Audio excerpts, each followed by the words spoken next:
In this module, we dissected the different forms of power and the way that power plays a role in conflict, including conflict management styles. To begin, power refers to having a source of currency in a greater amount than the other person in the relationship has. While currency traditionally means money, when it comes to power, currency can be many different things. The easiest to pinpoint is, of course, financial currency.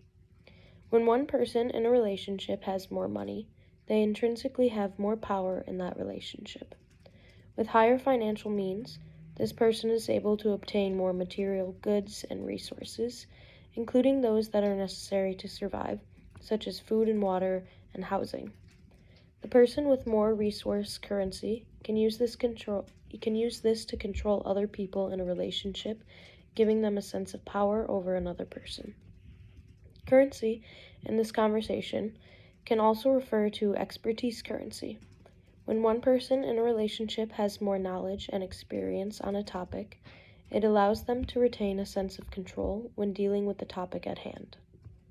For example, a doctor has control over a conversation about the medical field when talking to somebody who is of a different profession and they don't know a lot about the medical field. This control relates to a sense of power stemming from expertise when that topic is brought up.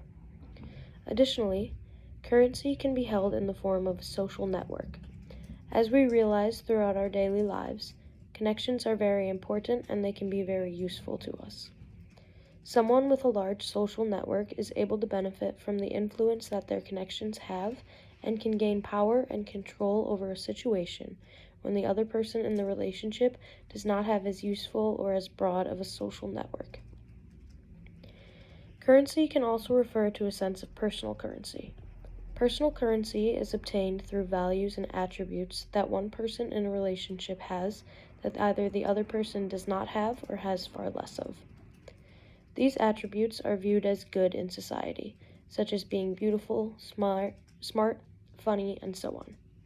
Someone with a higher personal currency has a sense of power and control over the other person. Finally, currency can be obtained in the form of intimacy currency. This is usually thought of as within a romantic relationship, but can also refer to familial relationships, friendships, and really any other type of relationship that has any sense of intimacy involved. Intimacy currency can be used to derive power by being able to control another person based on the closeness and the bond that you share with them. For example, someone in a relationship may be able to control the other person by asking them to do something for the sole reason that they love them.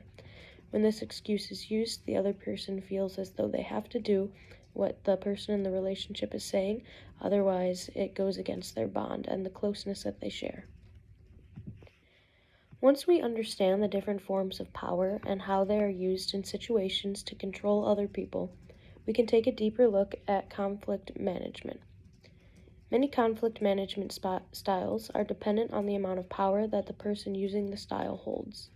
For example, those who do not have a lot of power in any of the forms of currency are more likely to take an accommodation approach to conflicts. In this approach, a person settles more and puts less emphasis on their own personal opinions, goals, and the outcome that they would like to reach through the resolution. As we learned in this module, this is ultimately not an ideal conflict management style, as it leaves the person who is accommodating without being satisfied with the solution to the conflict. I witnessed an accommodation conflict management approach in my personal life at work. One of my coworkers agreed to pick up a lengthy amount of extra hours so that another coworker who's a higher up employee in the company could take more time off. The coworker felt as though they had to accommodate the other employee because they had more status and power in the company, and they believed that there was no other alternative. Another example is somebody with a high currency in one or many of the power forms may approach conflict with a competition management style. This style can be understood as more aggressive, as the person with power puts very little importance on what the other person wants and is solely attracted to accomplishing their own goals and meeting the resolution that they have in mind. This is also not an ideal conflict management style, as it again leaves at least one party unhappy with the resolution. One question I have is whether the different types of currency refer to different amounts of power. For example, do people with resource currency have the ability to control more than people with intimacy currency? With this in mind, my second question is, what is the most effective way to manage a conflict between people with an imbalance in currency of power?